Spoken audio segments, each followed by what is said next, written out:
Del libro de Esteban Levin, La dimensión desconocida de la infancia. Presentan Diego Schulwark, Raquel Robles y Silvia Thomas, y tenemos algunas sorpresitas más que no las vamos a develar todavía. Bueno, vamos a comenzar con la presentación. Primero va a estar Silvia Thomas, que es psicoanalista, después Diego, que es filósofo, y después Raquel. Así que les damos un fuerte aplauso para...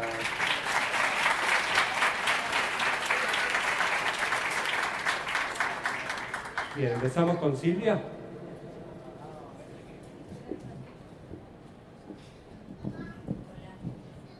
Hola. Hola, hola. ¿Se escucha? Bueno, buenas tardes. Buenas tardes a todos. Un gusto estar aquí. Voy a compartir con ustedes unas palabras que me fueron suscitadas por la lectura del libro de Esteban Levin, La dimensión desconocida de la infancia. La clínica con niños conlleva aún mayores incertidumbres que la que nos plantea el atender a pacientes de adultos.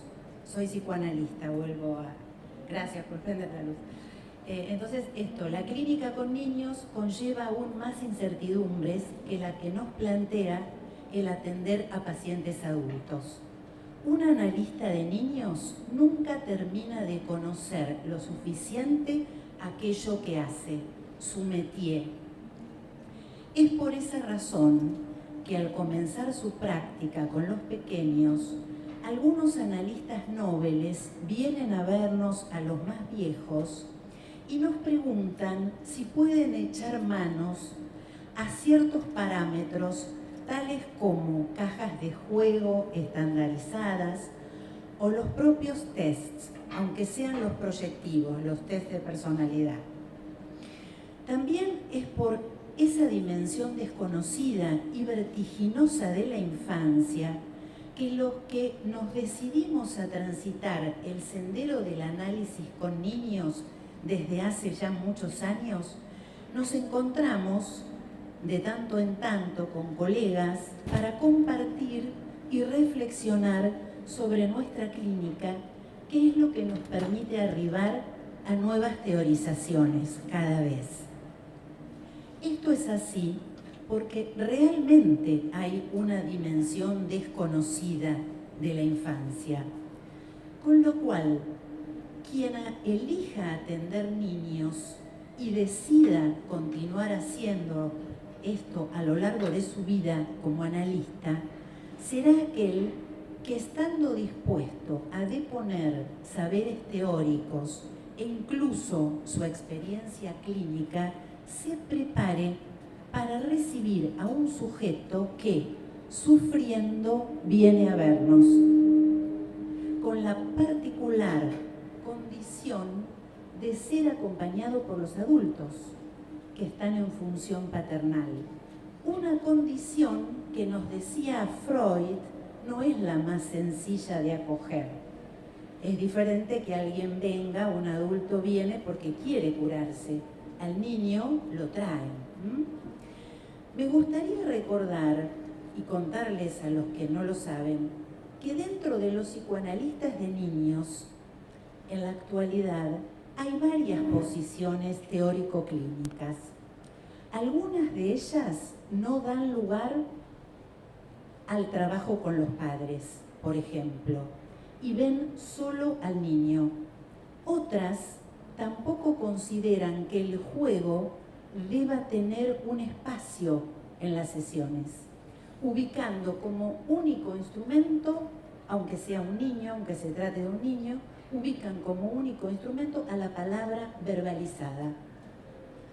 El libro que hoy estamos presentando encuentra, en cambio, en el jugar la esencia misma de la revitalización del deseo en el sujeto y, por tanto, su corazón. Más allá de diagnósticos cerrados y de terapéuticas pautadas, Esteban Levin nos propone que al jugar el niño realiza una utopía que no se basa en un método rutinario ni en un protocolo, sino que por el contrario es él, el niño, quien nos enseña. Nos enseña muchas cosas y entre ellas nos transmite el placer por el deseo de la transformación. Por eso, cuando el analista se encuentra con protocolos de terapéuticas reeducadoras de conductas planeadas para el conjunto de niños, diagnosticados tempranamente, este autor se pregunta y nos interroga: ¿qué podría aportar una tarea cada vez más ajustada para adaptar los problemas de conducta o la desatención escolar? Invitando al chico a quedarse en el molde de la pétrea reproducción. Es este mismo interrogante el que formula en el capítulo que dio en llamar justamente El universo de nunca jamás no se diagnostica. Por eso, cuando estas actividades repetitivas van en detrimento de lo simbólico, Esteban propone apostar al artificio del juego, que es a la vez, como lo dice la palabra, arte y oficio. Es que el juego es el oficio por excelencia en la infancia, nos dice, toda vez que el niño se inventa como otro que no es él, pero al mismo tiempo continúa haciéndolo. Al brindarle un espacio diferente, este analista va más allá de la problemática genética que pueda traer un chico que acude a verlo y le propone un entre-dos transferencial que inventa un puente donde el peso del diagnóstico queda fuera de juego. Allí donde los objetos pasan a ser otra cosa, de repente una llave cobra vida y se equivoca de puerta y tiene voz, generando la sorpresa y la risa de un niño que venía con un pesado sufrimiento.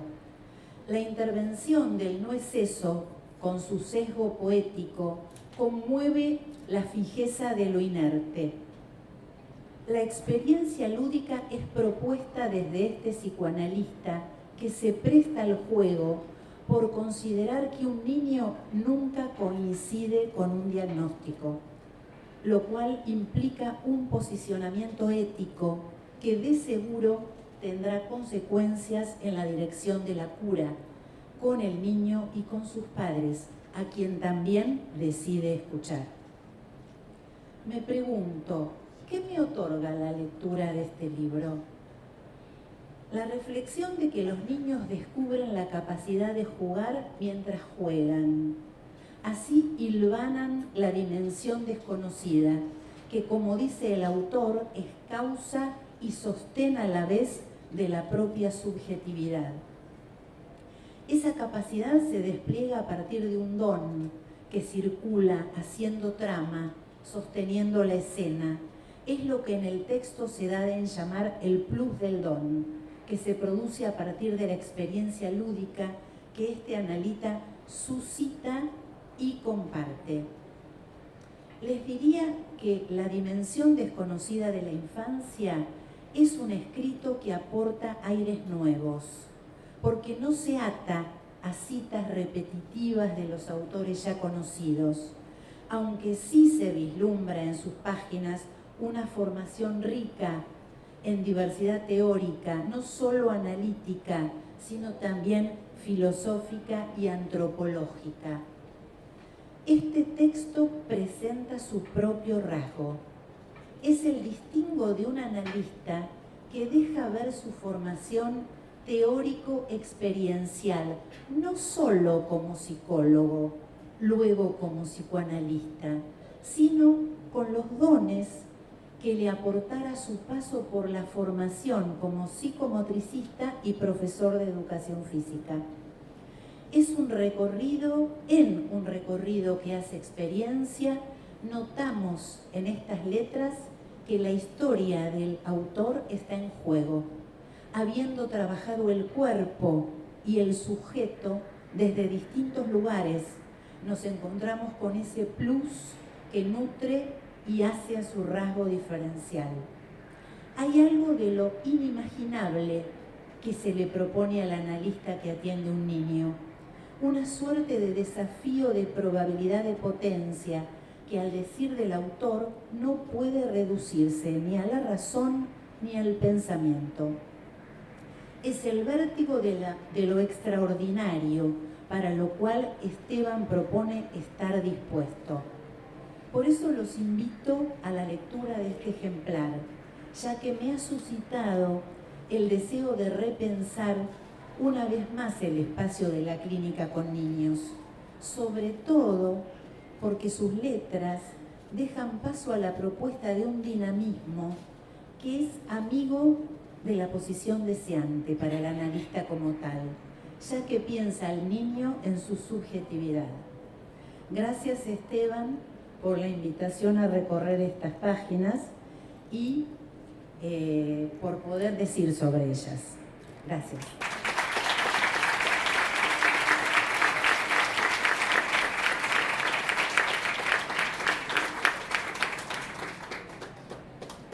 Bueno, buenas tardes, gracias por la invitación, Esteban.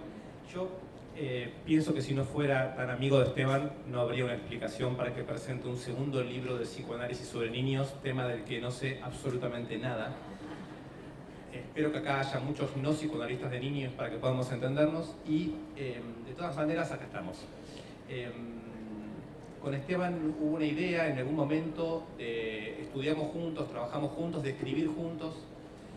Entonces me puse a pensar, mientras leía su segundo libro, el libro anterior que había leído es un libro espectacular sobre Pinocho, supongo que algunos acá lo conocerán. Me puse a pensar qué sería conversar un poco con Esteban en términos de trabajar juntos y a ver cómo sería abrir esto, a ver qué piensan ustedes si tenemos que trabajar juntos o no. Tres cosas. La primera es sobre el título, la dimensión desconocida y la infancia. Son dos términos que, si los piensan bien, van juntos, es un mismo movimiento. Me parece que en el libro es un mismo movimiento, porque la infancia es el movimiento hacia lo desconocido. Cuando hablamos con Esteban en la intimidad, él me dice, la infancia es lo revolucionario. Lo desconocido, lo revolucionario, la infancia va abriendo un campo de conceptos que no es ya profesional. Se va abriendo un poco a la vida, ¿no? A todas las dimensiones en donde podamos pensar la infancia, lo desconocido, lo revolucionario. Un amigo me decía, con el monoteísmo, los dioses del politeísmo se fueron refugiando en las orillas, ¿no? En las sombras. Quedó un solo dios y todos los demás quedaron escondidos. Y habría como que llamarlos. A veces pienso que Esteban está pensando eso con la revolución. La revolución fue tan pesada, fue tan omnipotente y fracasó tanto que lo revolucionario quedó en las orillas escondida. Y Esteban está haciendo algunas escrituras locas para convocar de vuelta esos devenires. Sobre esta dimensión desconocida de la infancia, o sobre la infancia y lo desconocido un poco como mismo movimiento, hay algunas cosas que quería decir. Lo primero es que da lugar a una relación entre juego y arte. O sea, recién se habló de eso, ¿no? Lo lúdico y lo artístico junto. A lo desconocido o a la infancia se llegaría por una especie de convocatoria lúdica y artística. Un comentario interesante que yo creo que vale la pena hacer para abrir esta idea de lo lúdico y de lo artístico es pensar que lo lúdico está convocado de una manera muy específica, muy especial, que creo que abre un poco la idea de infancia como Esteban la piensa. Vos dirás, Esteban, si lo pensás así, que es la idea de que lo lúdico se opone completamente a la infantilización o a la puerilidad de la infancia. Lo lúdico supone que la infancia nos puede acompañar en todas las edades, porque supone, creo, que es hacer la experiencia. ¿No? La infancia es hacer la experiencia. Creo que Esteban lo presenta un poco así. Ahora, ¿qué es la experiencia?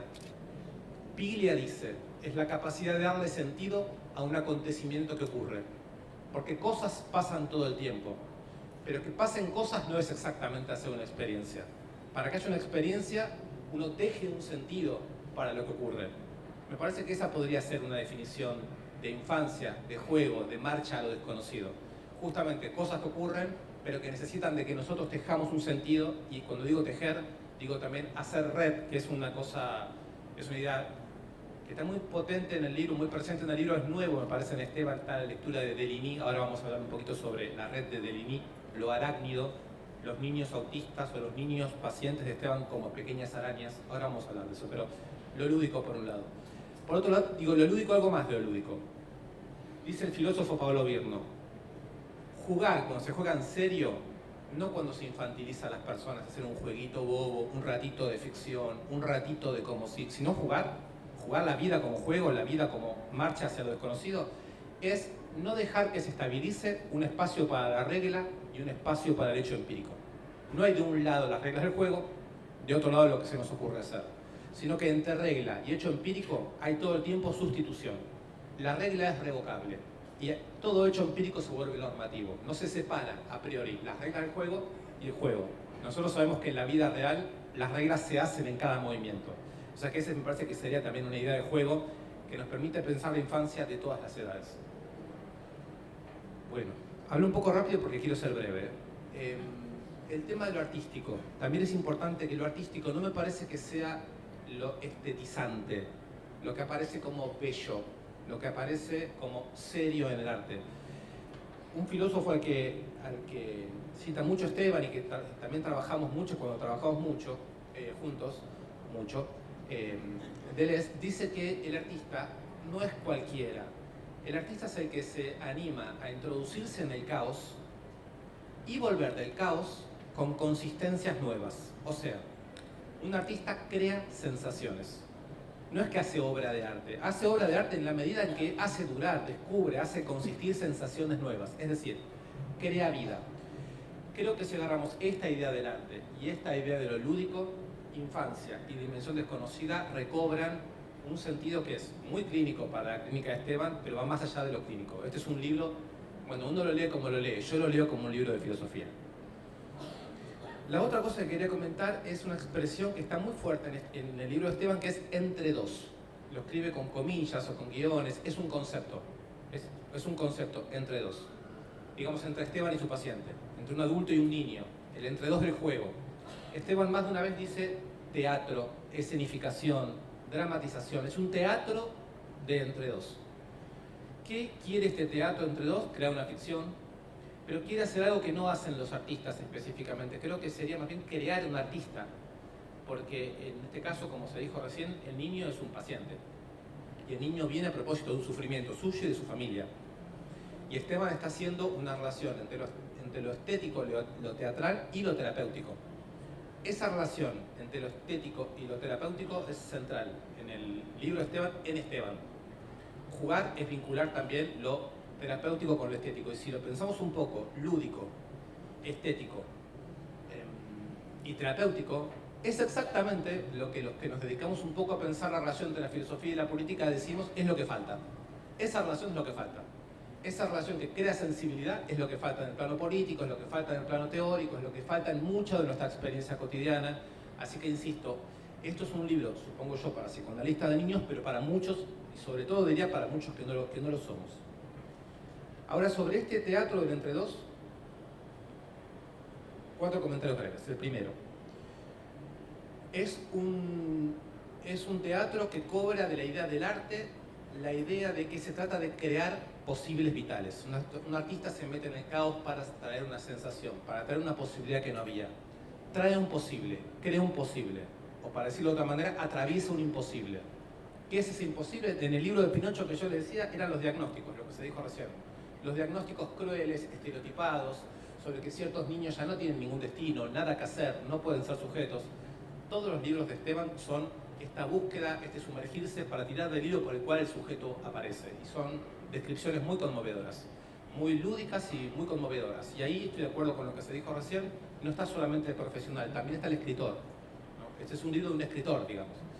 Hay que creerle que es un clínico, porque nosotros no estamos en la clínica. Nos cuenta cosas clínicas, pero es un texto que uno lee y se ve un escritor jugando, ¿no? El segundo comentario, no van a ser 4 comentarios, van a ser 2 comentarios. Me voy reduciendo mientras digo. Este entre dos, Esteban también lo llama devenir. Bueno, en la filosofía, devenir tiene un cierto sentido. Y me parece muy apasionante que ese sentido se vaya comiendo al libro, porque el entre dos supone que hay un dos estable y algo que pasa entre ellos. Pero la noción de devenir es justamente que el entre sea mutante, cambie, digamos, arrastra los términos. En un devenir no quedan ni siquiera dos.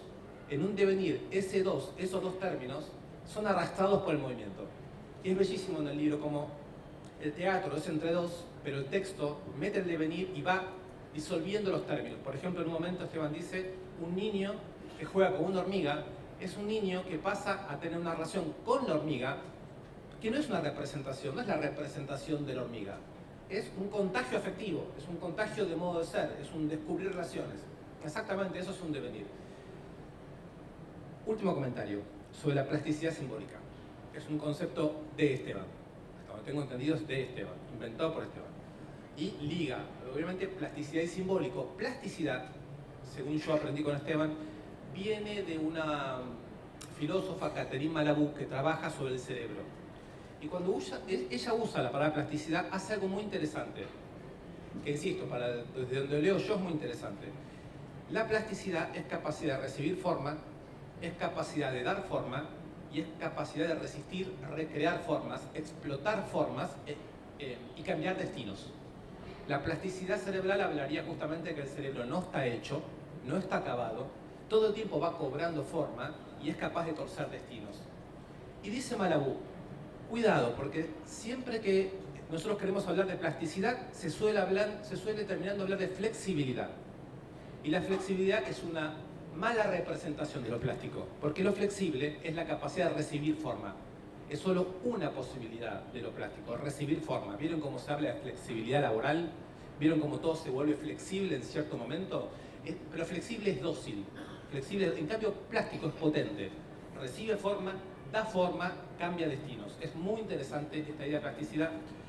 Con lo simbólico siempre estoy un poco más incómodo porque creo que el devenir realmente arrastra todo. Última cosa que quería decir entonces es, Esteban, ¿por qué no escribís una novela? La infancia como novela.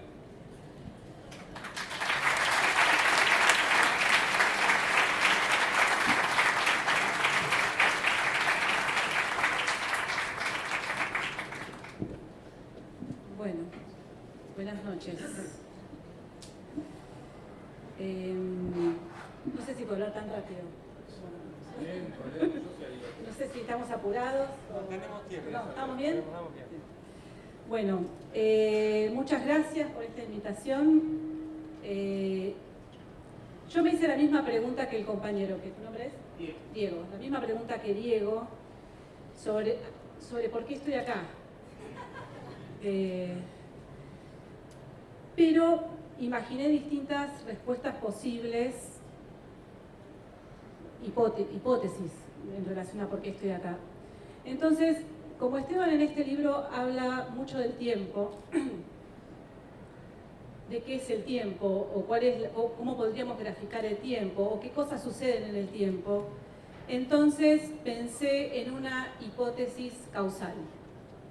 Entonces, en esta hipótesis causal, si tengo que pensar en una causa primera, pienso en Dafne, que es una compañera que conozco hace muchos años, que tiene un hijo que se llama Juliano, que está acá. Juliano me trajo Esteban, pensando en cómo cobijar a Dafne. Ni siquiera se me ocurre decir ayudar a Dafne, pero cobijar a Dafne, que nos tiraban bombas molotov desde su departamento para rajarnos a todas y a todos. se me ocurrió buscar algo, buscar a alguien. Entonces pensé busqué y encontré a Esteban. Pero pensé en otra también, otro camino posible. Y yo cuando era niña fui al CIR, no sé si habemos acá compañeras y compañeros que conocemos el ICUF, ¿será? Lo sospeché, los vi y los sospeché. Fui al CIR, al Centro Israelita de Ramos Mejía, y ahí, cuando era muy joven, me enamoré de un profesor de educación física. Este profesor de educación física me trajo a Lapierre, que era un psicomotricista, del que yo me hice fan en ese momento, y leí todo lo que había, que era un solo libro, pero leí de ida y de vuelta, y quise ser psicomotricista. Pero no existía la posibilidad de estudiar psicomotricidad como carrera de grado. Entonces estudié expresión corporal, entonces la conocí a Dafne, y todo así. Después pensé en otro camino posible. Estudiando expresión corporal, recibí, no me acuerdo por qué vía, unas revistas que se llamaban revistas de psicomotricidad, creo. Busqué ahí a mi ídolo, Lapierre. De hecho, fui a París a buscar a Lapierre y no lo conocía a nadie. Pero bueno, encontré otras cosas buscando a Lapierre. En esas revistas encontré a Esteban en un artículo. Buscando a alguien para Juliano, lo encontré a Esteban y resulta que Esteban me podía ayudar a mí, que estaba en ese momento contando cuentos en una institución que me volvía loca. Y entonces Esteban me propuso estudiar en su escuela. Y en la primera clase, que empezaba temprano, a las 9 de la mañana, yo fui a una clase como las clases que conocía, o imaginando algo parecido. Y cuando Esteban empezó a hablar y empezó a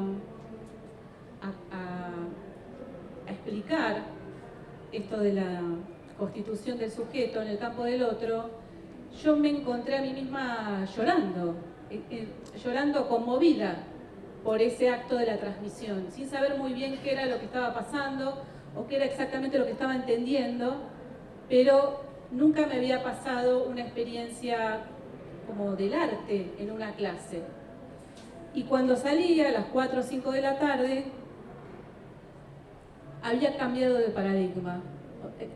Y en un sentido muy físico había cambiado de paradigma, porque cuando salía a la calle, todo era distinto. El mundo había cambiado. Yo no tenía la sensación de que mi percepción del mundo había cambiado, sino que el mundo era completamente otro. Los vínculos eran otros, la vereda era distinta, todo era diferente. Y esa experiencia sucede pocas veces en la vida, a mí por lo menos me pasó pocas, y está bastante ligada al amor, ¿no? Al enamoramiento, en este caso a un amor de transferencia. Entonces, desde ese momento en el que yo era alguien en la multitud, supongo, Esteban se convirtió en mi maestro. Yo lo elegí para toda la vida. Entonces yo supongo, en esta hipótesis causal, que yo estoy acá porque yo quiero estar acá. Entonces, si algún día no me elige para presentar un libro, bueno, estaré ahí, pero voy a estar acá. Otra respuesta posible a por qué estoy acá, otra hipótesis, es pensar quién soy, lo cual es una pregunta compleja. Pero vamos a responderla por lo que hago o por algunas de las cosas que soy. Yo pensé que como soy o he sido durante muchos años de mi vida militante de derechos humanos y los niños y las niñas aparentemente son prácticamente humanos y tienen derechos. Desde 1994 la Constitución argentina se enteró de que tienen derechos y desde 2005 hay una ley incluso que dice que tienen derechos. Pienso que tal vez por eso estoy acá, porque defiendo los derechos de los humanos en general y de los niños en particular. También pensé que como participé de un equipo en el que intentábamos enseñar a partir de la narrativa, y lo que hace Esteban, no sé si es enseñar, sí en su escuela, digamos, pero en la clínica no sé si es enseñar, pero en todo caso estoy segura que es ficción, que es de la narrativa, tal vez por eso estoy acá. También pensé que tal vez estoy acá porque intenté operacionalizar los conceptos de Esteban en una práctica. Lo intenté durante muchos años y hubo momentos en que me salió incluso bien. Y en esa experiencia, yo, como lo elegía él como maestro, tuve siempre 2 maestros que me asistieron, 3 diría. Uno es Makarenko, que si fuimos todos al ICUF, o casi todos, sabemos quién es, y otro es Esteban. Makarenko escribió el poema pedagógico, que es una novela. Entonces, creo que la invitación está hecha, la invitación está hecha en la novela. Y el otro es Esteban. Makarenko y Esteban hicieron que me saliera bien las veces que me salió bien las cosas que hice con los niños y las niñas.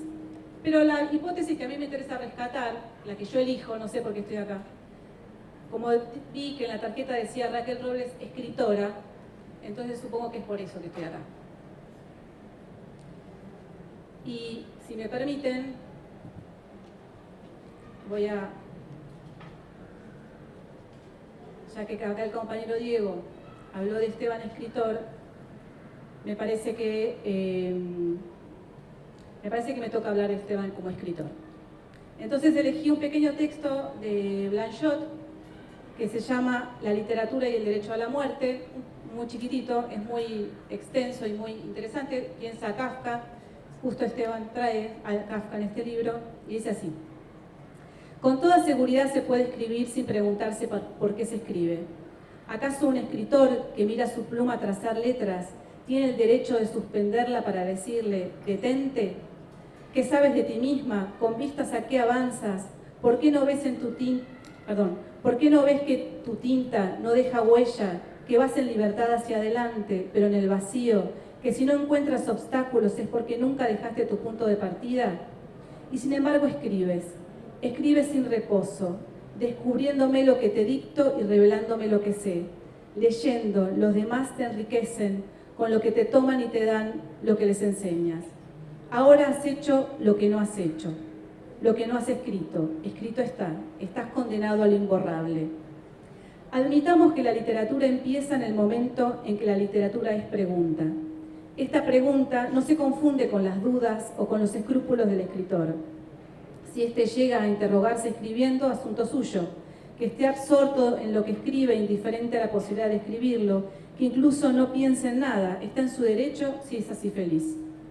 Pero queda esto: una vez escrita, está presente en esta página la pregunta que, tal vez, sin que lo sepa, no ha dejado de plantearse al escritor cuando escribía. Y ahora, en la obra, aguardando la cercanía de un lector, de cualquier lector, profundo o vano, reposa en silencio la misma interrogación, dirigida al lenguaje, tras el hombre que escribe y lee, por el lenguaje hecho literatura. Es posible tachar de fatuidad esta preocupación que la literatura tiene por sí misma. Insiste en hablar a la literatura de su nada, de su falta de seriedad, de su mala fe. En ello radica precisamente el abuso que se le reprocha. Se presenta como importante, considerándose objeto de duda. Se confirma despreciándose, se busca, hace más de lo que debe, pues tal vez sea de esas cosas que merecen encontrarse, pero no buscarse. La literatura quizás no tenga derecho de considerarse ilegítima, pero hablando con propiedad, la pregunta que encierra no atañe a su valor o a su derecho. Si es tan difícil descubrir su sentido, es porque esta pregunta suele transformarse en un proceso contra el arte, contra sus poderes y contra sus fines. La literatura se levanta sobre esas ruinas. Paradoja esta que es para nosotros un lugar común.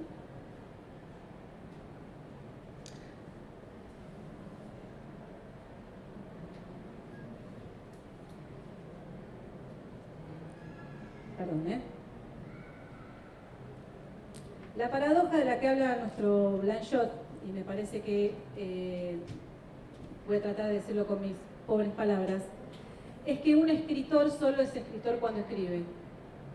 No se es escritor sin escribir. Por más que intuya que tiene dotes de escritor, solo se es escritor escribiendo, en gerundio. Y me parece que la clínica de Esteban y la escritura de Esteban comparten eso en común, que se es en gerundio, que se es cuando se hace. Se interviene, se hace intervención psicomotriz haciendo intervención psicomotriz. Y se es escritor escribiendo. Entonces,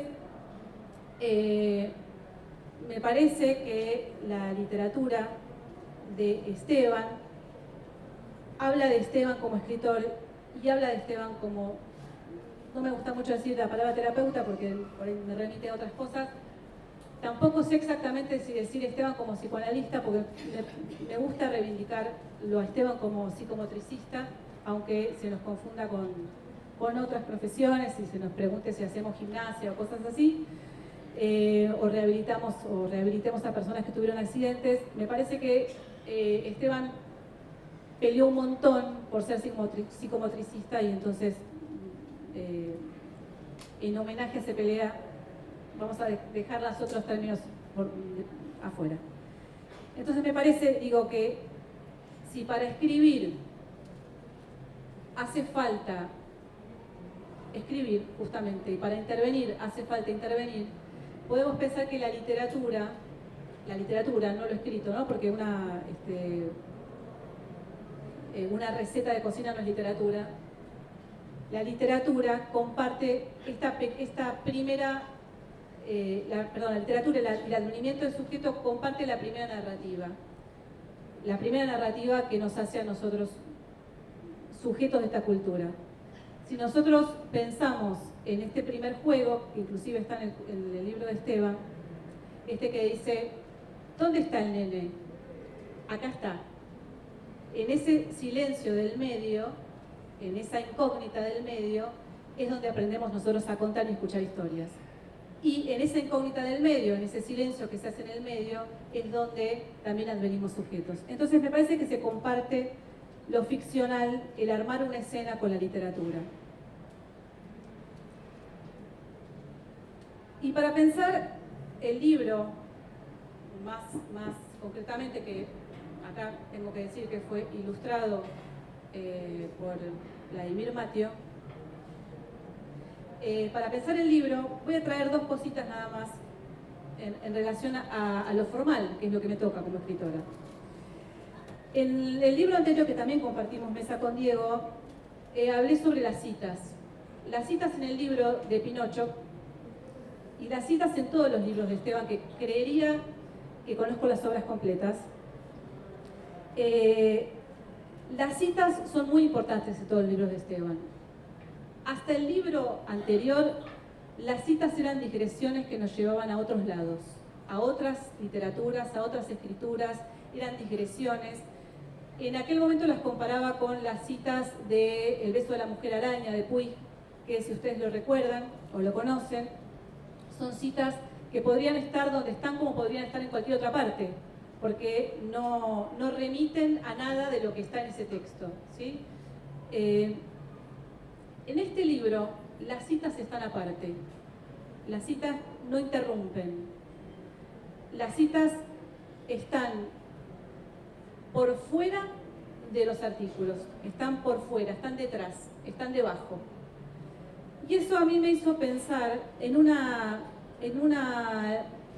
lectura distinta que nos propone Esteban en este libro, en una lectura sin interrupciones, en una lectura urgente, en una lectura que no soporta interrupciones.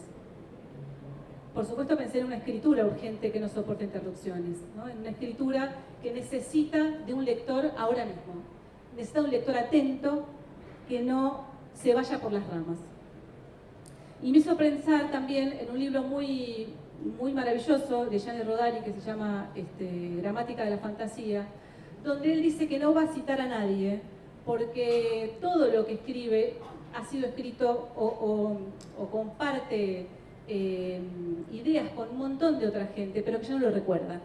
Ya no recuerda a quién le debe, de quién es deudor lo que está pensando, lo que está diciendo. Entonces que no va a haber notas al pie. Pensé que en el próximo libro de Esteban tal vez no haya ninguna nota al pie, porque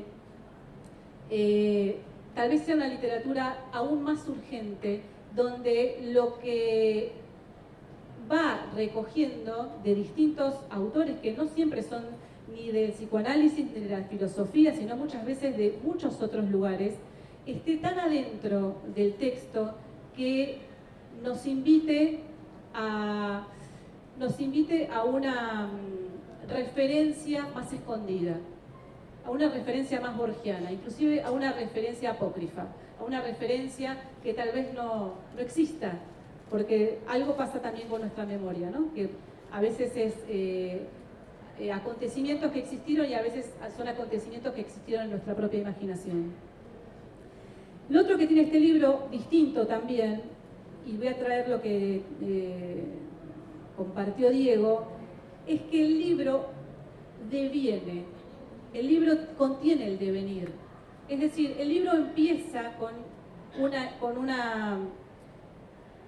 una forma que parece estable, en el que hay, digamos, un relato clínico y un artículo que aparentemente debió estar antes, porque porque es en negativo. No sé si ustedes tuvieron la oportunidad de tener el libro, si no, corran a tenerla. Los prólogos o las introducciones son en menos, ¿sí? Está lo que debió haber introducido eso después. O sea, las introducciones son epílogos o son prólogos en negativo, no sabemos. Pero esa forma que tiene el libro se va mutando, y entonces los casos clínicos, los relatos clínicos están en otra parte, están donde antes estaban, digamos, las notas más analíticas, más de análisis de lo que estábamos pensando. Entonces, cuando hay una cierta estabilidad en lo que estamos leyendo, esa estabilidad se rompe. Y me parece que en la pregunta que se hace Esteban, y que se ve mucho en este libro y que no se ve en los otros, sobre cómo se cuenta, cómo se muestra, cómo se traduce lo que pasa en el consultorio a un texto, y van a ver que es un texto que tiene formas, tiene detalles, tiene movimientos, tiene ondulaciones. Me parece que hay una pista ahí, ¿no? ¿Cómo se muestra? Hay algo que se muestra ahí, en esa inestabilidad, donde parecía que estábamos tranquilos o tranquilas en que esa era la forma que tenía el libro ya no la tiene más. Me hizo pensar también a el Ulises de Joyce, que se hace también, entre otros muchos, como los surrealistas, como los expresionistas, ¿no? Que se preguntan cómo se cuenta la realidad, pero él tiene este humor en el Ulises, donde nos estabiliza en una forma y al capítulo siguiente nos desestabiliza, y al capítulo siguiente nos desestabiliza, y al capítulo siguiente nos vuelve a desestabilizar. Y me parece que eso es una propuesta literaria y es una propuesta clínica de Esteban. Donde hay estabilidad, estamos más cerca de lo quieto, y lo quieto sabemos que nos acerca más a la muerte. Y lo último que quería compartir con ustedes es que en el libro pasado, en el encuentro pasado, en el de Pinocho, yo dije que Esteban era un revolucionario y se roncha con esa afirmación. Como parece que había sido algo como por primera vez. Para mí era muy evidente, y lo pensaba Esteban como revolucionario en el sentido de que quien es radical, no del Partido Radical, sino radicalizado, según Paulo Freire, es aquel que se anima a pensar en el futuro como una zona desconocida. Él dice que están los conservadores de derecha que quieren replicar en el futuro el pasado, y están los conservadores de izquierda que creen saber cómo va a ser el futuro. Y están los verdaderos radicales, que son aquellos que que saben cómo, no quieren, no desean que sea el futuro, pero no saben cómo va a ser. Entonces yo lo pensaba a Esteban como revolucionario en ese sentido. En este momento que estamos viviendo, y leyendo a Esteban en este libro en particular, pero podría decir que en la obra completa de Esteban, pienso mucho en el fascismo, pienso mucho en cómo en este momento los fascismos retornan y cobran distintas formas, ¿no? Pero básicamente el fascismo es la construcción de un otro, no solamente distinto, sino amenazante, y que hace que ese otro nos convierta a nosotros en un nosotros tranquilizador. Pensando o leyendo las integraciones de los niños y las niñas en las escuelas, las integraciones para la exclusión, cómo los niños y las niñas son incluidos para no incluirlos, para mostrar que están excluidos, y entonces tienen horarios diferenciales, lecturas diferenciales, no tienen amigos, no tienen amigas, su maestra casi que no es su maestra porque su maestra es la maestra integradora. Pensé en cómo el fascismo en la salud toma estas formas, ¿no? La forma de construir a ese otro, al que podamos linchar, ¿no? Porque esa es básicamente la idea. Y entonces les traje un pedacito. Traigo este como podría traer cualquier otro, ¿no es cierto? Perdón. Juro que está marcado. Supongo que quienes estamos acá compartimos, supongo, la idea de la violencia diagnóstica que padecen los niños y las niñas cuando van a muchas consultas. Pero me parece que está bueno traer algo de esa violencia para que entendamos por qué la lucha de Esteban, y por qué no la nuestra, es muy importante en este momento, en este país, en este mundo que estamos viviendo. Les leo un pedacito de un diagnóstico con el que un niño llega a la consulta de Esteban. En la entrevista de diagnóstico se rescatan las siguientes observaciones. Previo al ingreso a la misma, cortejo de sonidos y gritos en la sala de espera, una vez en la consulta, risa inmotivada y jerga asociada al lenguaje idiosincrático. Repite una serie de frases de algunos programas de TV. Durante la tarea de construcción no solicita las fichas ni tampoco responde cuando se le pregunta si necesita ayuda. Abundan las situaciones de escape, como no quiere escaparse, ¿no? De escape, como solicitud reiterada de ir al baño, con insistencia. Otras son por evitación, por ejemplo, bosteza. Durante la entrevista insistió con la idea de que su calzoncillo se había ensuciado y debía constatar permanentemente el hecho para poder cambiarse de ropa interior, situación conversada con su madre durante el final de la entrevista. Pero lo concreto del diagnóstico es el siguiente. CAST, 20 puntos sobre 31, siendo 15 puntos el valor de corte para síndrome de Asperger. Registro de comportamiento para Asperger. Respuesta de los padres 6/33. Respuesta del entrevistador 18/33. ADI. Cumple criterios para síndrome de Asperger en área 1, área 2, área 3. La misma está compuesta por 5 áreas. Puedo seguir, pero vamos a terminar en un estado de violencia que no está buena para este encuentro. Entonces, me parece que en el estado de fascismo en el que podemos aplicar a un niño pequeño un test y decir de él, no solamente diagnosticar, sino pronosticar qué es lo que va a pasar con ese niño o con esa niña, me parece que lo que hace Esteban, esta gota que ojalá ora de la piedra, no puede ser pensado solo en el ámbito de la clínica, porque nosotros no vivimos en el ámbito de la clínica, vivimos en el ámbito de la vida. Y es en la vida nuestra donde esto impacta, donde compartimos con niños y niñas, madres y padres, hermanas y hermanos, que tienen que soportar esta violencia diagnóstica y que la tienen que soportar porque es lo que las obras sociales y las prepagas dicen que tenemos que soportar, es lo que el poder nos dice que tenemos que soportar. Entonces, yo adscribo a esta pelea por la singularidad, por lo desconocido, por las distintas dimensiones, por los distintos tiempos, y celebro que exista este llanero solitario que busca compañía de otros y de otras, y celebro que supongamos que no existe un otro al que tenemos que linchar, porque no existe un nosotros. En principio, nosotros, para que pueda existir, debería ser nosotres, ¿verdad? Para que pueda incluir a toda la diversidad que somos.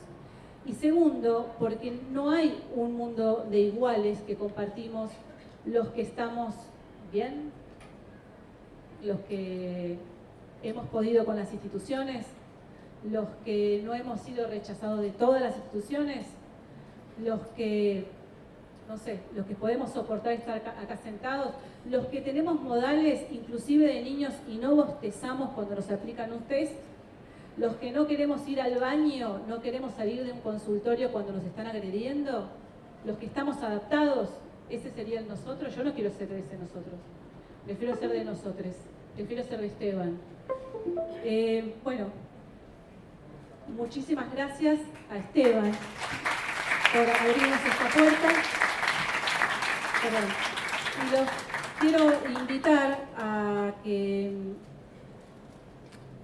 lean este libro en la serie.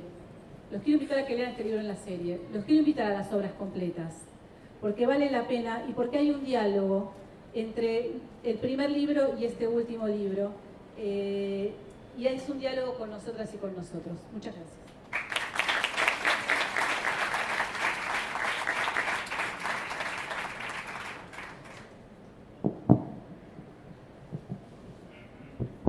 Bueno, tenemos algunas sorpresas ahora. Antes vamos a entregarle los libros porque les tuvimos que dar los libros antes de que salgan impresos. Así que le vamos a dar los libros a los presentadores. Así que les vamos a agradecer.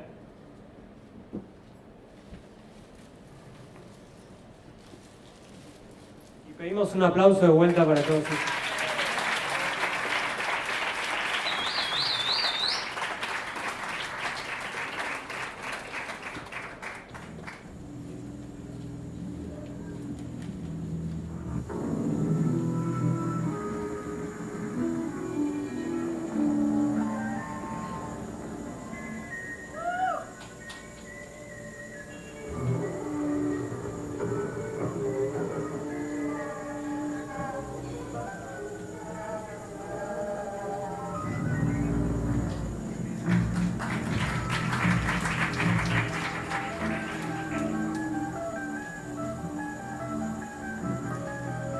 Dimensión desconocida.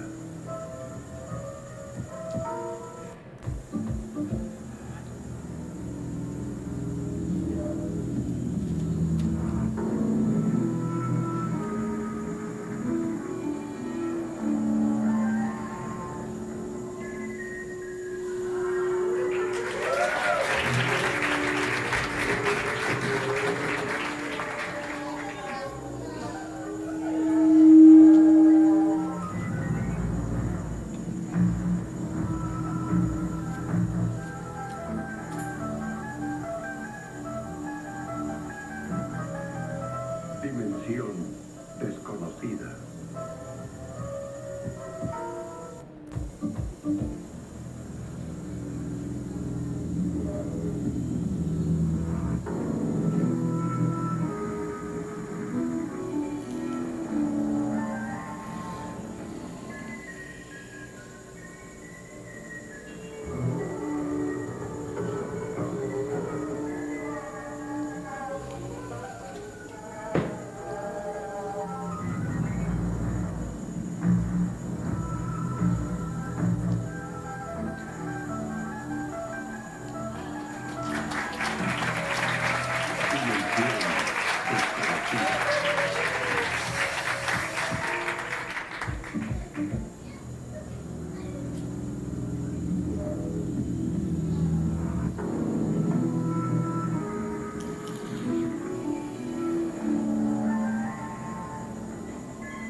quiero jugar con todos ustedes. ¿Se animan?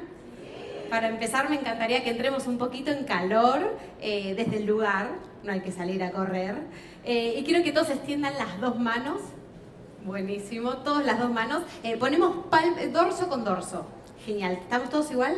Buenísimo. Todos dorso con dorso. Buenísimo. Levantamos la derecha, la metemos ahí entre medio de la izquierda y nos agarramos la mano. Espectacular. Y ahora movemos el chiquitito. Movemos el pulgar, que ahora muy bien quedó del lado de abajo, genial. Y ahora se viene la magia, soplamos. Yo no sé por qué, pero siempre los pulgares quedan para arriba. Más o menos. Está complicado. Esta es una dimensión desconocida, ¿o no? Sí, esto quedó. Quiero jugar con alguno de ustedes. Bueno, muy bien, gracias por querer participar. ¿Cómo te llamas? Silvina. Vamos a darle un aplauso grande a Silvina. Voy a poner acá.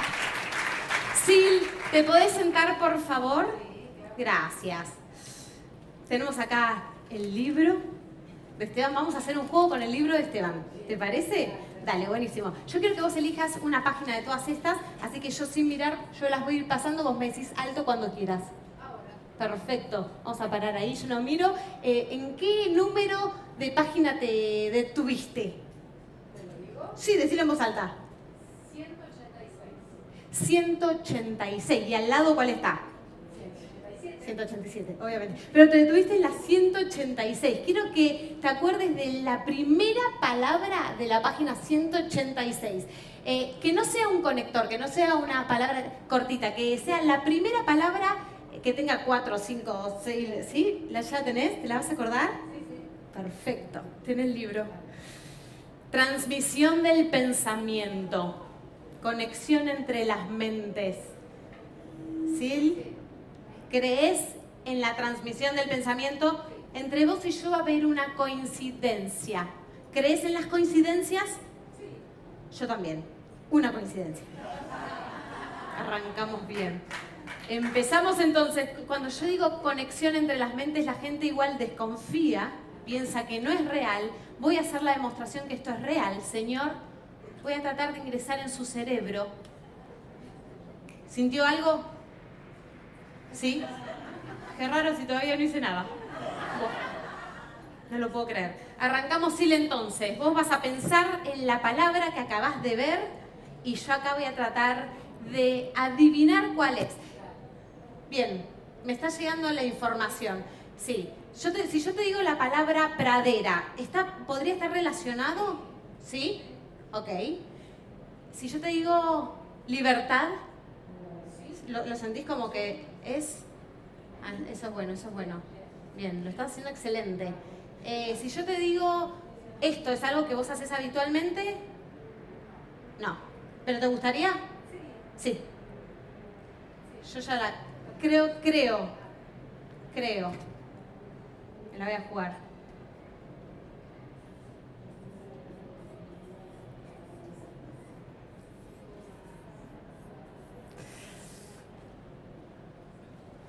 ¿La tenés, Sil? Sí, creo que ¿en voz bien alta?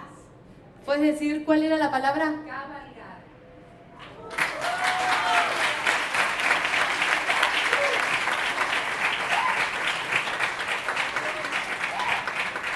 Voy a dar, Sil, de recuerdo esta para vos, de recuerdo, por haber venido.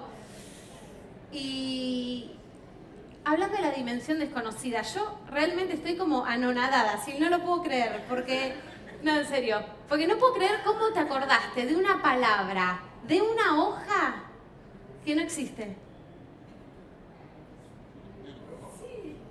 ¿Cuál era la hoja que vos viste? 186.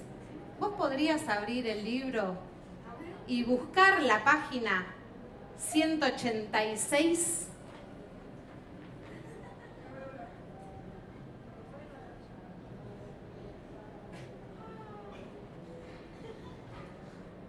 ¿Qué hay? ¿Hay una hoja que está rotita? O sea que no existe. ¿Entre cuáles está? 184 y 187. O sea, falta como la 185 y 186. Sí, yo no sé si vos te diste cuenta, pero antes de sentarte, abajo del asiento había algo, ¿no? Había un sobre. A ver, ¿lo podrías abrir y sacar? A ver qué hay adentro del sobre.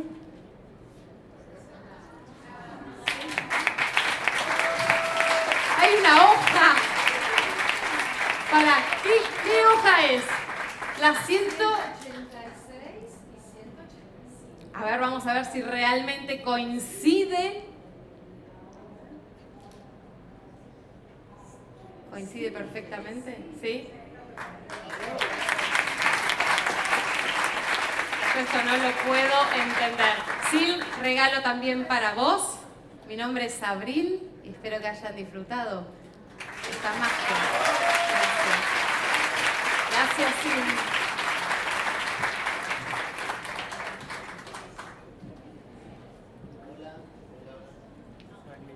Hola, hola, hola.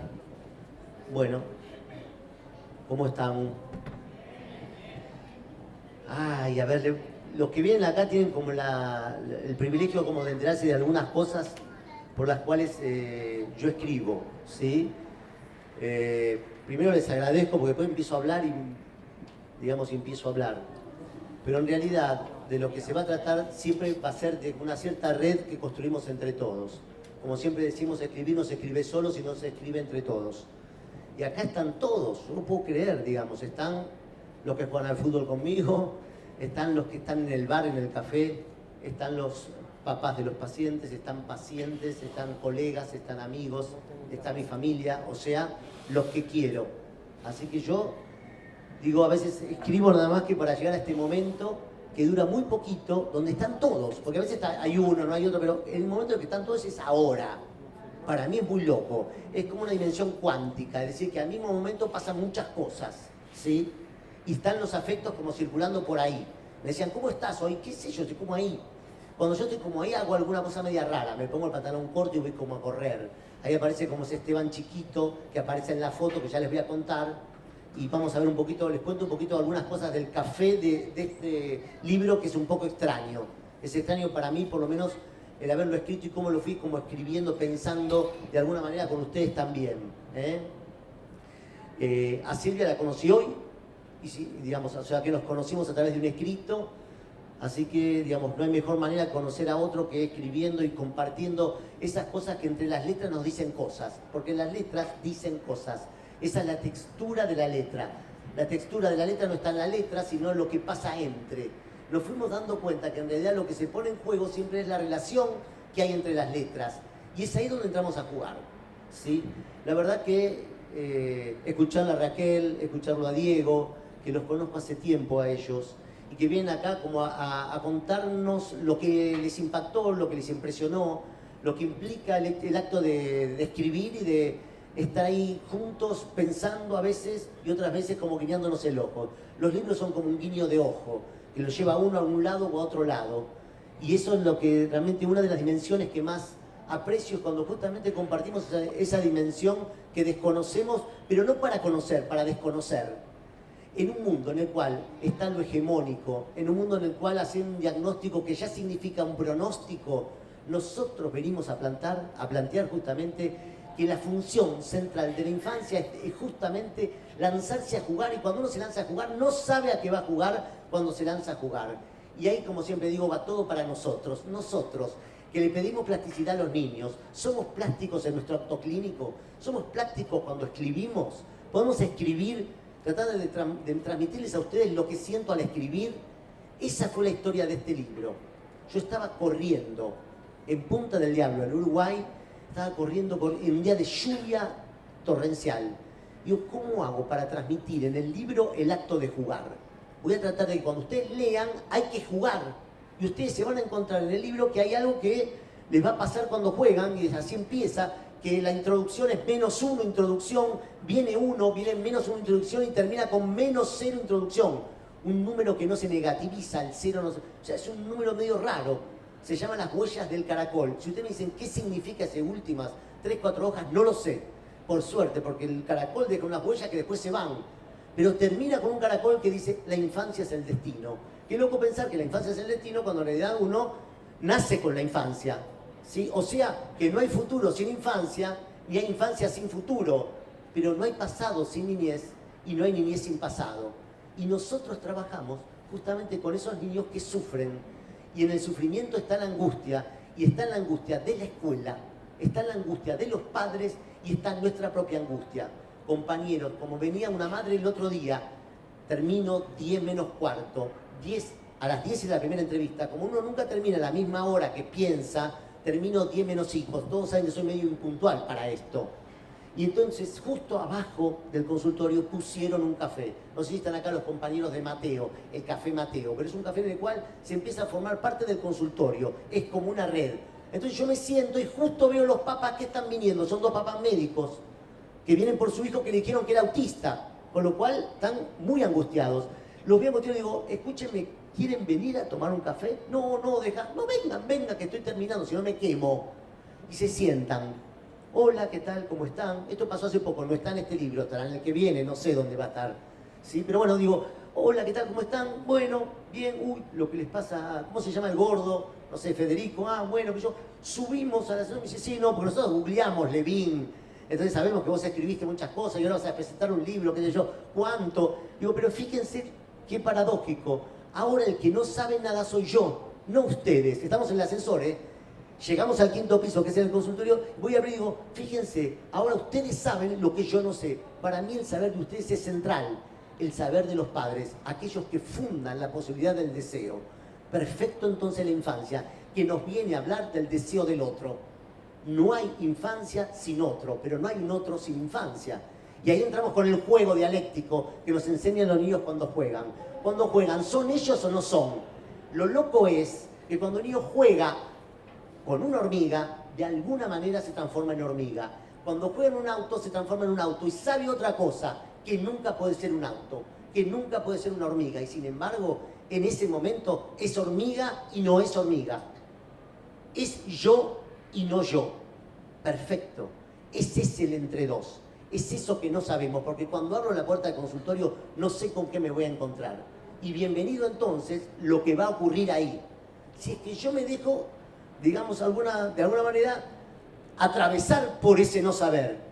Estamos en un mundo donde uno está ubicado en un lugar de saber y el saber se transforma en poder.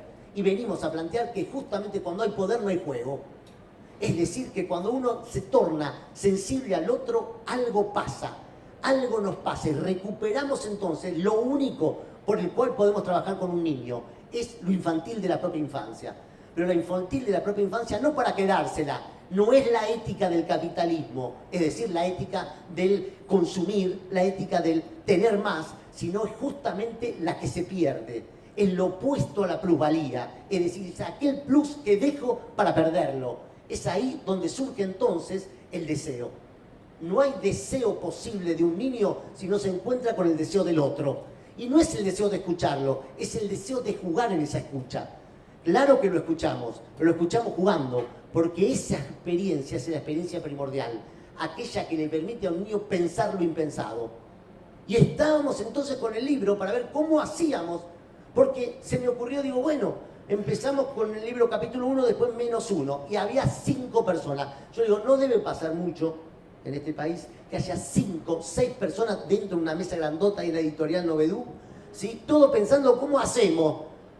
Entonces estaba la diseñadora y dice, no, pero ¿qué? ¿Vamos a poner una hormiga? Sí, ay, justo encontré una hormiguita, compramos, no sé dónde se compran, hormigas para poder poner las hormigas. O sea, no cualquiera puede hacer una hormiga. Para poner una hormiga en tu libro tenés que comprar la hormiga en internet y después poner la hormiga. No vaya a ser que te pique, no sé cómo es la cosa, pero la hormiga, la aranita, es como una cosa así muy loca. Entonces yo decía, justo compré una no sé qué, no sé cómo se llama, David decía eso, entonces puedo poner hormigas. Entonces el otro decía, no, pero poné las arañas, no, pongamos hormigas y arañas. Digo, no, finalmente va a ser un libro para chicos, pero no es para chicos, es sobre chicos, es de chicos, es no de chicos. Y de golpe salta un loco, es decir, el loco es el dueño de Novedú, digamos, dice, Esteban, se me ocurre una cosa. Le digo, ¿qué se te ocurre? ¿Y si pones una foto tuya de chiquito y haces un currículum infantil? Digo, estás en pedo. Perdón. Digo, estás loco. Digo, y además serían 2 fotos. Es más costoso tratando de no estar ahí. Me dice, no, viene muy bien al espíritu del libro. Digo, oh, qué bueno. Pensar que entonces hay otros que se copan con la escritura y entonces nos encontramos apasionados. Apasionados por lo que no sabemos. Apasionados por un libro en este momento. Exactamente eso. Y de golpe está la diseñadora, se me dice, Esteban, mirá lo que encontramos, me llaman por teléfono, ¿qué? Venite a la editorial, porque estamos haciendo algo que... Y de golpe hay un niño que la única manera que tuve de comunicarme fue a través del agua, porque prendía canillas, salía agua. Y como cuento ese caso, ahora se los voy a contar algo de eso, ¿sí? Se les ocurrió poner en una página gotas de agua. Yo no había pensado en la gota de agua, no, pero a nosotros nos gustó, ¿te parece? Y digo, ¡wow! Qué bueno, estuvimos 2 horas copados ahí frente a la imagen, no poner la gotita acá, no ponerla allá, la gotita muy grande, no sé, la hormiga, ¿dónde aparece la gota? No, pero la gota no, nos va a matar el noveducto, poner más arañas, no pongan tanta la tela de araña porque no me gusta, dice él. Bueno, entonces digo, bueno, ¿qué ponemos? Se arma como una cosa así, yo digo, ¿qué es esto? Qué bueno, parece que la pasión se puede transmitir. Es decir, que la única sentido que tiene el símbolo es que ahí hay pasión. Esto es, hay un afecto que afecta. Sí, Spinoza hablaba de eso exactamente. Ahí donde el cuerpo es afectado por el otro, ahí hay un sujeto. Nunca hay un diagnóstico. Es ese niño que sufre. ¿Qué es un niño que sufre? Un niño que está triste. Viene ese nene triste, ojos oscuros, pero no porque tenga ojos negros, sino porque está la oscuridad en el párpado. No sé si alguna vez les pasó que uno mira una mirada y esa mirada está triste. ¿Qué es un niño de 2 años triste? Es un niño así, ofuscado, con la postura puesta para ahí. ¿Sí? Viene así al consultorio, con los papás que además son como gigantes, por eso son muy grandes ellos. Entonces uno está en el ascensor chiquitito y el nene está... Y el problema de este nene es que no habla. ¿Sí? Este es el primer caso que relatamos en el libro, que tiene sus viruetas el libro, o sea que ustedes van leyendo y tienen que hacer algo porque si no, no lo pueden leer. Qué bueno que encontramos algo, que uno va leyendo un libro y si no haces eso no lo pueden leer, es decir, permanece desconocido. Y no para conocerlo, no crean que cuando leen el libro van a conocer porque si no, no se entendió nada del libro. La dimensión desconocida es aquella del deseo y el deseo no se toca, soporta lo intocable. Aquello que Merleau-Ponty decía, el diálogo tónico no está en el tacto, está en lo que no se toca, en aquello que no se toca. Eso es una caricia. ¿O acaso podríamos diagnosticar una caricia? Y tenemos algunos que intentan pronosticar y diagnosticar si un niño toca o no toca. ¿Cómo sería eso? ¿Cómo medimos el toque de afecto del otro? Lo que ocurre entre, es decir, la relación con el objeto. Llegan estos papás, ¿sí?, asustados, preocupados porque le dijeron que su hijo es autista y no habla. Pero me cuentan que hablaba mucho. Decía algunas palabras, atún, mamá, tatá, papá, y de golpe se deja de hablar. Digo, bueno, entonces estoy en la entrevista. Ahí cuando ustedes tienen la virome en la entrevista la tiran, hace así, ¡pac! ¿Qué pasó? Algo pasó. Lo que pasó entonces fue que ese nene deja de hablar cuando muere el abuelo. El abuelo era el hablador de la casa. Decía todos los días, yo soy como la Madre Teresa de Calcuta. Lo más importante es comunicarnos. Y ese abuelo que jugaba con el nieto, que le transmitía lo esencial, o sea, no la palabra, sino el don de la palabra, lo que perdía en ese juego con él, de un día para el otro muere. Y todos caen como en una depresión, todos. Y lo agarran al chiquito y lo abrazan y lo tocan y lo aman. Está muerto de amor, está lleno de amor. Pero se come la palabra y me viene al consultorio así, no habla. Por suerte, tengo unos peces. Siempre digo, tengo peces en el consultorio porque cuando era pequeño tenía un acuario que me pusieron mis viejos. Y entonces ese acuario pasan cosas. Llega y directamente va como al acuario que queda en la cocina. Entonces me pongo a hablar con los peces. Hola Naranjita, hola Esteban, hola, vamos a poner un nombre. Agustín, hola, ¿cómo estás? Ay, estoy muy bien, ay, bueno, hoy tengo mucho hambre. Y le hago, qué rico, El nene que se para en una silla, acá está el acuario, me mira, yo, tiene mucho hambre, me mira y mira lo que yo hago. Y cuando le doy de comer al Naranjita me digo, ¡ay, está muy rico! ¡Uy, ¿qué pasa, negrito? Y el negrito, que es el más chiquitito, nunca quiere comer. ¡Ay, cómo hacemos para darle! Y de golpe lo tengo al nene que está ahí los padres están los dos grandotes mirándome lo que estoy haciendo en la cocina, que dice, ¿qué está haciendo este? ¿Sí? Después de la primera entrevista, ¿sí? O sea, yo tengo una entrevista con los padres, después cuando viene él, y entonces el nene empieza, y le digo, ¿querés uno? Y lo tengo al nene haciendo así, cuando hace así yo digo, ¡am! Y nuestro primer contacto es cuando este nene empieza a decir, ¡am! ¡am! A través de los peces. En algún sentido, Esteban se transforma en pez, habla como pez, y estos peces lo convocan al niño, el niño lo convocan a Esteban, y ahí algo empieza a decir, algo, alguna cosa. Llegan un día que estaba totalmente nublado, no sé por qué había una pequeña linterna en el consultorio, se sienta la mamá y el nene aupa de ella. Ahí de nuevo la tristeza, ahí cuando uno dice, ¿qué hago ahora? Espero la demanda, dirían algunos psicoanalistas, pero ahí podremos estar horas. Hay algo del orden del deseo que hay que poner en juego. Ahí se me ocurre poner algo en juego y veo una linterna. Y prendo la linterna y entonces en el ambiente oscuro está el rayo de luz. Y digo, uy, luz, te queremos agarrar. A ver, uy, intento agarrar la luz. Y como el nene ve que se ve el rayo de luz, intenta agarrar, él quiere agarrar la linterna y agarra la linterna. Y entonces empieza a mover la linterna y yo la tapo. Uy, no está. Luz, ¿dónde está? Luz, ¿dónde está? La saco. Ah, ahí está, hola, luz. Ay, no te vayas, luz, ahí. Y empiezo a jugar con la luz y el nene está ahí, la mamá está ahí. Alcanzame el títere. Y agarro un títere que lo venía trayendo y sin querer, no sé bien por qué, agarro y digo, ay, ay, ay, ¿qué pasa, títere? Me quiero comer la luz. Ay, ay, ay, me quiero comer la luz. Hago así, ay, ay, ay, ay, ay. Y lo pongo acá y dejo la luz prendida en el títere y lo dejo ahí arriba del escritorio. Y queda la luz prendida, imagínense si hubiera luz acá, ¿sí? Y entonces digo, luz, ¿dónde está? Luz. El nene mira, Agustín, luz, luz, ¿dónde está? Y estaba acá adentro la luz. Entonces él, digo, está acá. Él intenta sacarla y no sé por qué, por esas cosas se traba.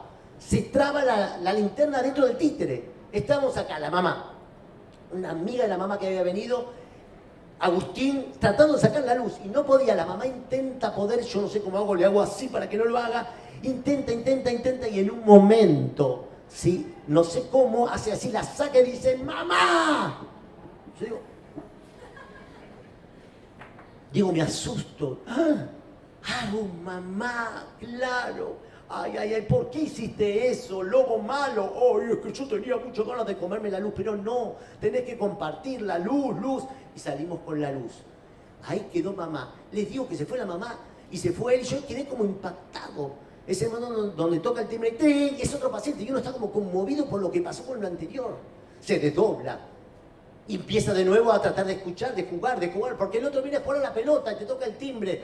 Tenemos que ir cerrando, pero no importa porque estamos en la mitad de la sesión. Entonces me digo, a la sesión siguiente o después de un tiempo, viene entonces la mamá y dice, Esteban, no sabes, hace los sonidos de los animales. ¿Cómo hacen los sonidos de los animales? Sí, mira, perro, wow, wow. Ya digo, dando el tratamiento, ¿no? Ah, gato, miau, miau. Oveja, dice, le digo, upa, ¿qué es esto? Cognitivamente está perfecto, porque hace justamente el sonido que corresponde. Ahora, no hay dramática. Saca, digamos, de nuevo, vaca, mu, mu. No era una articulación, pero era mu, mu.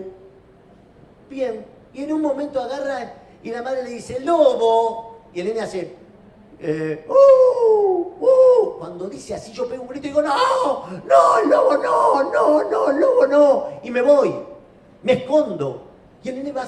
Entonces la mamá le dice, no, parece que Esteban le da miedo el lobo. Entonces cada vez que la madre decía lobo, le decía, au, au. Y yo, el escondido, digo, no, me da miedo el lobo, me da miedo el lobo. Bien, empezamos a hacer un juego con el lobo.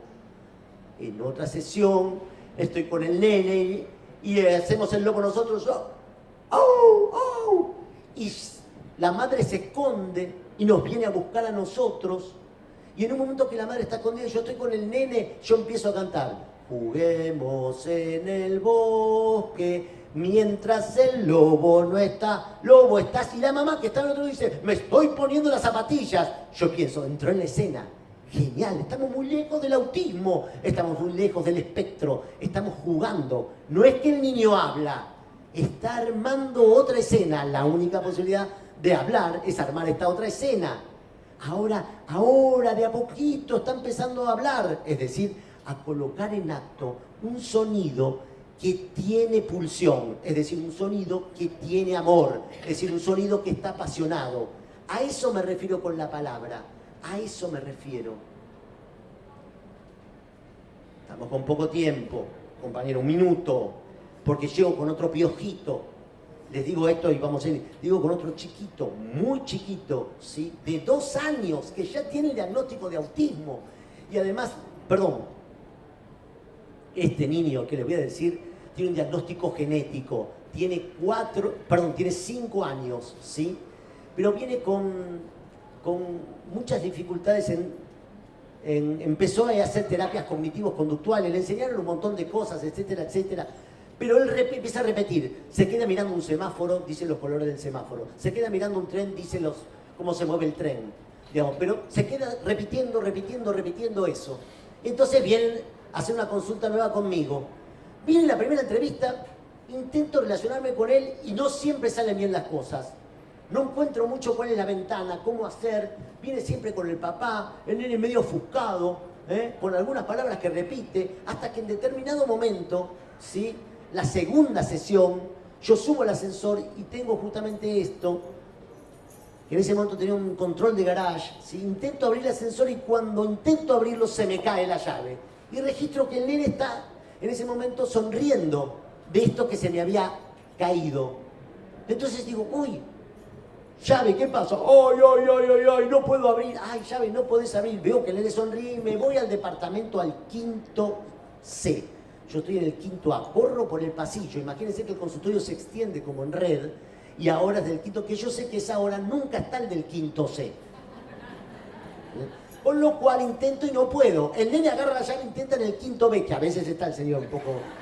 Pero esta vez no estaba tampoco, por lo tanto me vuelve al ascensor él, ¿sí? Y entra al ascensor, me da la llave para que yo entre en el ascensor y digo, ay, pero llave, ¿vos qué haces? La llave se había transformado en un personaje. Ay, voy a tocar el cuarto. No toques el cuarto. Cierro el ascensor. El papá se queda con el nene en el 5º y yo me voy al cuarto.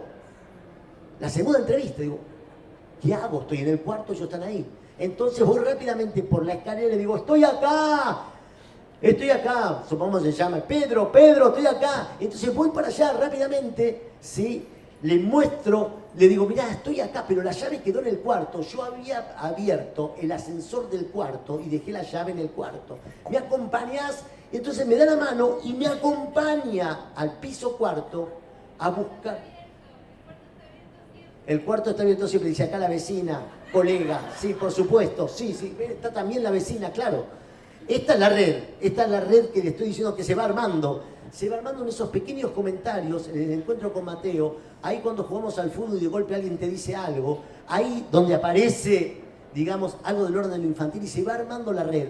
Y entonces, bueno, finalmente, digamos, este niño tiene una particularidad. Digo esto y voy como cerrado, si no me van a cerrar a mí acá, una sola cosa que queda ahí como intriga y daría para hablar mucho de cada uno de los niños que aparecen acá.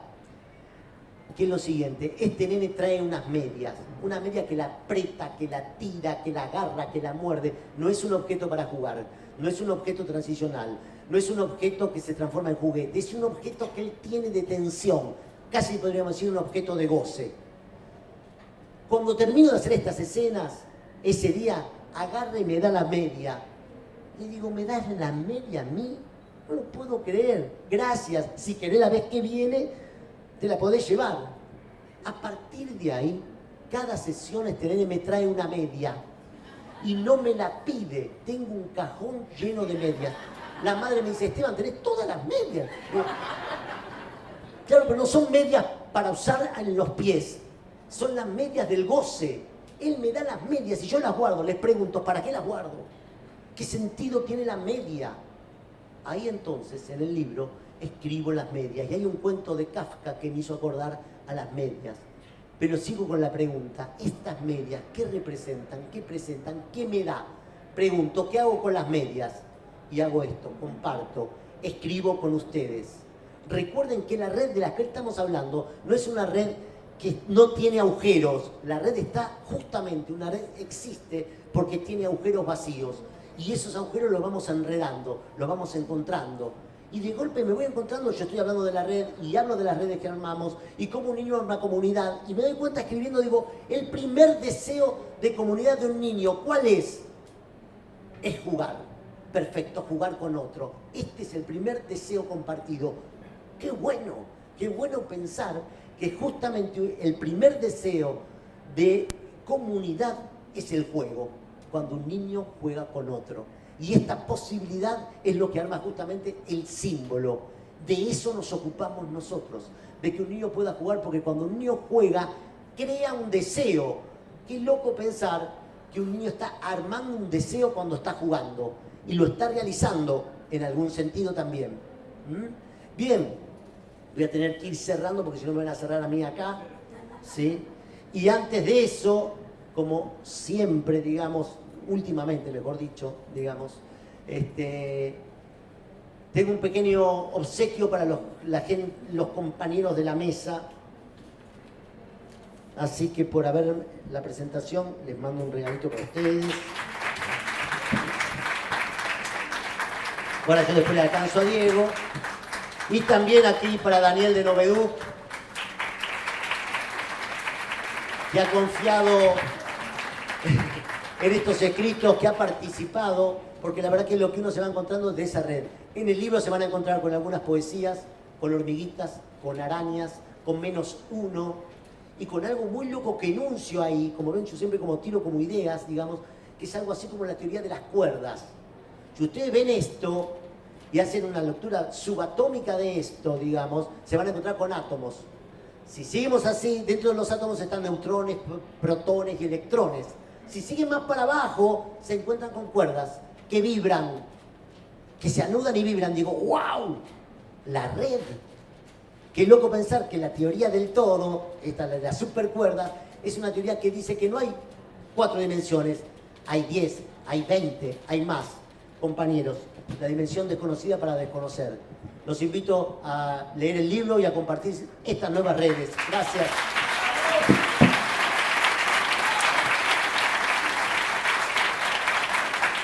Bueno, gracias por acompañar. Gracias, Esteban, el grupo.